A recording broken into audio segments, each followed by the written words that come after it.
Welcome back to Creatives Rule the World. I'm so excited to be here today. It's Tracy Matthews, your host.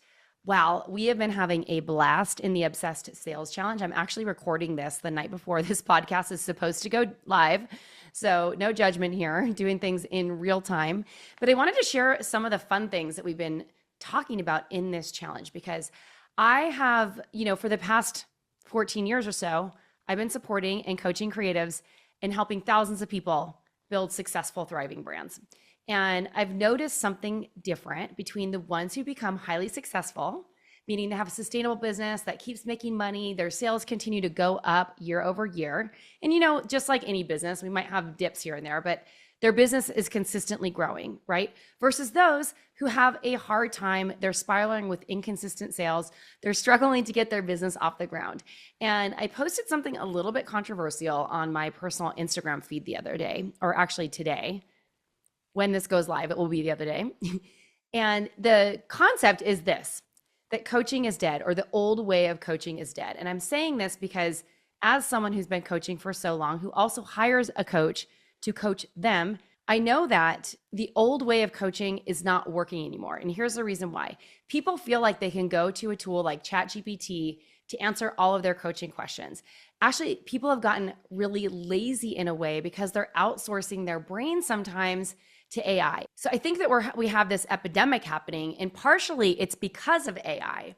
And the current way that the coaching industry is run is going to shift a lot. We're already seeing a massive shift. And this is partially the reason why we created our AI tool, Desire AI, and why I also created my program, the Launchpad, because the way people are consuming is very different. And it's almost like there are certain people who are just consuming as an excuse to not move forward in their business. And they're not aware that they're doing this. And I'm not saying that this is a conscious thing. And I'm also not knocking anyone who is a voracious learner and wants to keep learning. But if you say that you want to have a successful business, and if you say that you want to make money with your business, you actually have to do the things that are going to make you money. And in my private groups and in my coaching program, the Launchpad, we've been talking a lot about how to 10x your goals and also how to accelerate the timeline between where you are now and reaching that goal by focusing on the 20% of the actions that will move you forward with 80% of your time and eliminating the 80% of the rest of it so that you are laser focused on the things that will help you quantum leap. And when we're talking about quantum leaps in sales and timelines and all these things, a quantum leap is just a shortened timeline distance. And so if that's the case, then how do we get there faster? Well, learning new things, sort of, but it's in the execution, right? It's in the execution. It's getting into a rhythm. It's committing time in your schedule. It is showing up every single day to track the effort that you've put in, to do the work, and to take those actions that are going to make you sales. And so I say this with a kind, loving heart. I love you so much, and I want to see you succeed. And if you're just asking the same questions in your coaching community all the time, if you're not making progress, if you're not retaining the information that you're learning, what's the point of it, right? So we want to move you into action. I say we, just the general coaching community wants to move people into action. And I want to move you into action because here's the thing. I know you. You're not lazy. You're just scattered. You're fragmented. There's a lot on your plate. You're not really sure what to be focused on. And so instead of actually focusing on the right thing, you focus on the things that make you feel busy and productive. Busy and productive. And it's a little bit of a tricky thing. I call this sometimes perfectionism prism. It's where you are working on all these things, you're making them perfect, you don't want to put them out, and you're feeling hyper productive on all the things, and you're busy, but the busy work that you're doing is not actually resulting in sales. And so this is why sometimes posting more isn't going to solve an inconsistent sales problem. And there's so many layers to this. And I want to just talk about this a little bit more because I feel like people who are in constant learning mode and they aren't in execution mode have an underlying fear of what it would look like if they didn't put themselves out there or if they were to put themselves out there. So I want to talk a little bit more about that today. So the first thing that I want to lean into, and I heard this 3 times in a 24-hour period, and it's not the first time I've heard this. I've heard a lot of people talk about it. I have even talked about it. And it's this concept of be, do, have. And sometimes people get hung up in where they're going because They believe that they have to have the thing in their physical reality in order to be the person that can hold the space for it. For example, let's say you had a big sales goal and you'd never achieved that sales goal before. And you're in the space where you are looking at your past experience to try to make that current sales goal your reality. Well, you're not going to know how you did that until you've actually experienced it. So looking in the past isn't going to show you how to get there, right? It's actually just showing up and being like the type of person who can reach that goal, whatever it might be. Call in the partner, the relationship, the dream apartment, all the things. Be that person who holds the space and rise your energy up to be a person who has the capacity to achieve that. So that's the first step of this. But the other part of this is that sometimes there are these internal dialogues, these internal things going on that are keeping you from actually being a match to what you want. So I want to reframe this because, we talked about the be, do, have, but also there is like an internal resistance to why you aren't actually taking the execution that you need to do in order to generate more revenue in your business or to do the marketing that you need to do. So a lot of people come up with the resistance of this feels pushy. Like, I don't want to do this because I don't want to be like a gross, sleazy, cheesy salesperson. So that internal resistance, identifies you as someone who is a pushy car salesman instead of realizing that when you're selling, you're actually delivering something of value. And someone on the other end who is the perfect receiver for that value wants it on the other side, right? The other thing is a fear of rejection. This happens all the time. People are afraid of no. But what if you were just to exercise that confidence muscle to know that in the putting yourself out there, you start to build the flex that makes you more confident in every stage. And now I want to say this to everyone who's been in business for a while and you're in a new season. You might be listening to this saying like, I don't have that problem. I've been in business for a while and people say no to me all the time. But if you are stepping into a new venture, you are hitting a plateau and you are not getting what you want. I want you to truly look at the actions that you're taking and see where this underlying fear of rejection or fear of worthiness, or not a fear of worthiness, of feeling worthy might be underlying your inaction. And I'm going to share a story with you about this right now, because when over the past couple of years, we've been in a massive reinvention with everything that I'm doing for Flourish and Thrive Academy, and also a massive reinvention for everything that we're doing in my personal brand. And in this reinvention process, it required me to think differently and to show up and to be talking to different people besides just jewelry designers. That's part of the reason why I rebranded this podcast to Creatives Rule the World, because I wanted to have conversations with the creatives of all type, not just one type, right? Not just jewelry brands. I wanted to talk to all types of people. And so with that being the case, what does that look like? And so it wouldn't make sense for me to bring someone who's like a healer necessarily onto a podcast for jewelry designers, right? So I had to figure out a way to talk to a broader audience, people who are healers, coaches, visionaries, creatives of all types, right? And in that process of moving forward, I was fumbling because sharing information like this on my personal Instagram felt very vulnerable. I didn't really know what I felt like I didn't know what I was talking about, even though I've been doing it for years. It just felt very uncomfortable. And so I was experiencing an internal resistance, which actually was a fear of rejection. And I'm someone who has made millions of dollars in my career. You would think that this wouldn't be coming up, but it is. And I was talking with Jason about this too, because he had this huge internal resistance. He's one of the most masterful, like transformational coaches that I know. He helps CEOs literally up their game for the invisible reasons of why they're not moving forward. And these are people who are making like $20-30 million a year, like very successful people who are not playing full out. And it's indescribable about why people have this internal resistance. And when Jason would show up to start talking about his coaching, he could not literally get the words out of his mouth to talk about what he does. And like, he's like, there's no logical reason as to why this is happening, except that there's something that I need to heal on the inside.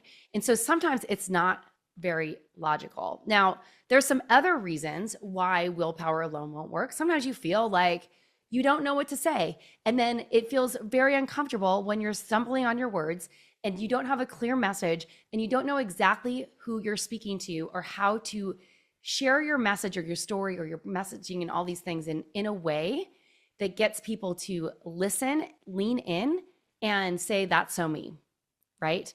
And this all comes with practice. We have tools for this, trust me. And then the other thing is that I feel like sometimes when people are asking for a sale, they feel like they look desperate or they're money hungry, or they don't want to feel cringe or weird in front of people. And this is just another avoidance technique for you to not put yourself out there and not get into execution mode. So I want you to take a look at where you are now and truly be honest with yourself of where you might be holding your back, of where your own internal resistance or limitations might be holding your back and preventing you from actually moving forward in the daily execution and getting into a daily sales rhythm with your business. Now, let's reframe this for a little bit, because if you're in a space of where you know that you are ready for something so big and you want to get into execution mode and you want to stop this procrastination technique of consuming more instead of moving into action, then I want to share a story with you. I'm actually going to take a sound bite out of a video that we did yesterday and play this for you. But I'm going to share the story of Shirley, who came to me about a year ago asking for help. Now, Shirley had been in my community. She'd taken a couple of my programs, my Laying the Foundation program and Train Your Customers to Buy Online.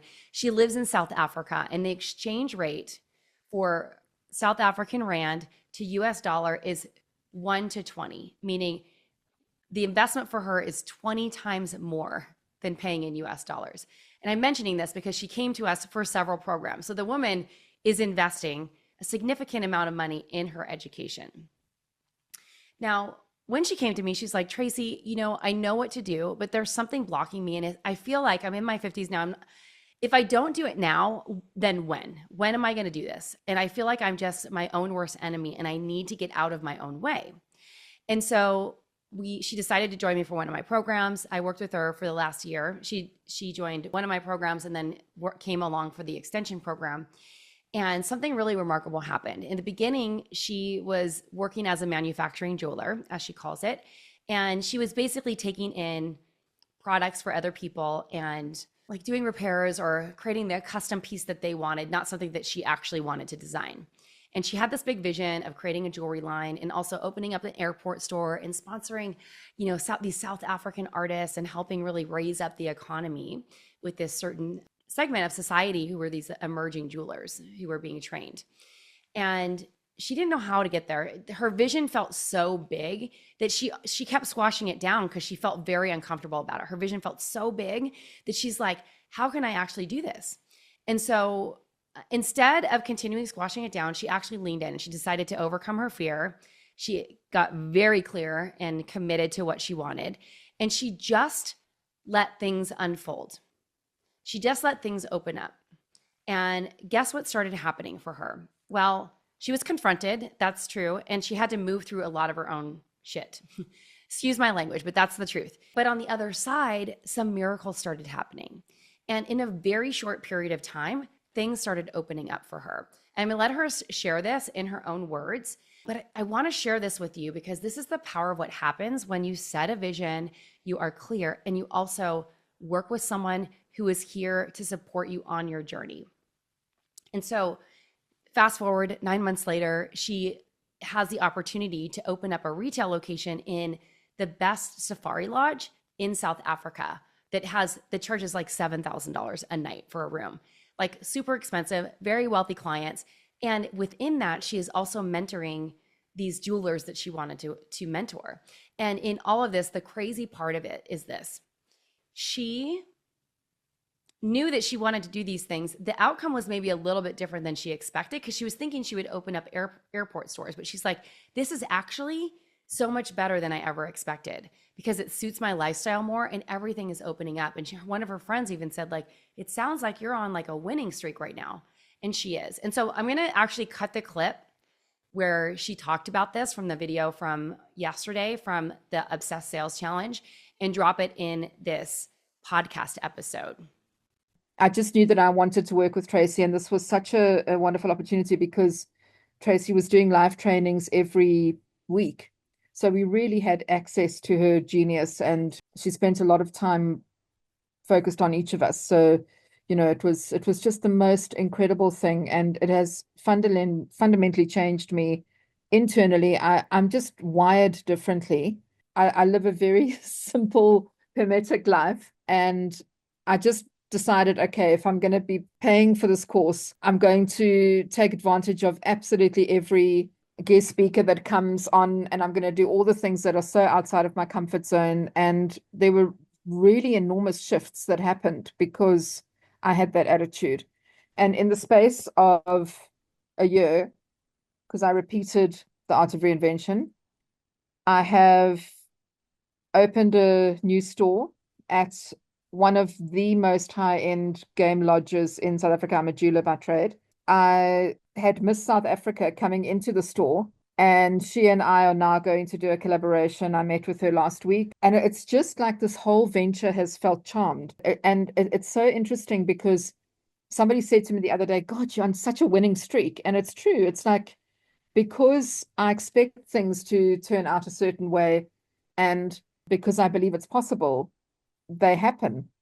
And Tracy, you know that I've said all of this to you a number of times, but I'm just so grateful because this definitely categorically would not have happened if I hadn't worked with you. I've also just been chosen by the Indian government to go to India in April to attend one of their huge gemstone buying shows. And it's just, there's good stuff happening all the time. And Tracy, you have this unique ability to ignite and really accelerate growth in other people. And it's a very rare and precious gift. And I'm just so grateful that I've met you and that I got to work with you last year. So thank you very, very, very much.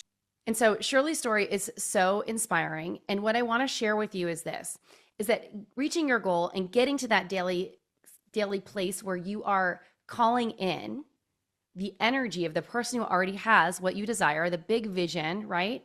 And calibrating that energy. The compounding results happen when you do the daily work. And this is exactly the work that we're doing inside of my new audio coaching program, which is called the Launchpad. It is basically an annual program where I come in every day and drop you messages that are going to upgrade your identity, tactical sales strategies, things that are going to move the needle in your business, help you stay focused on the 20% that is actually going to get you the 80% result, and help you 10x your goals so that you are growing every single day and moving into action and execution with your business and your brand. If you want to learn more about that, there's going to be a link in the show notes so you can check it out. And if you want to come play with me and see a little bit more about what it's about, check out the Obsessed Challenge because it's so good. So this is really where we get to install a sales rhythm together. I'm really excited to be supporting you on your journey. And if you're someone who just, you felt maybe a little called out today, like, sorry, if you're one of those constant learners who's not really taking action, just make it an awareness. Like the first step to change is awareness. And if you say that you want what you really want, start doing the internal work. If it's not working with me, that's totally fine. Find someone who could support you to clear the way so that you are your full vessel and a full channel to hit that daily sales rhythm with your business and your brand. All right, this is Tracy signing off. Thanks you so much for being here today. I'm so excited to be having so much fun on these podcast episodes. If you haven't done so yet and you like this episode, I would love a positive rating and review. It really helps us bump the show. If you're listening on Apple Podcasts, just open this up, give us a rating and review, and share your experience. And if you're listening on Spotify, also same thing. I am so grateful for you. Love you so much, and ciao for now.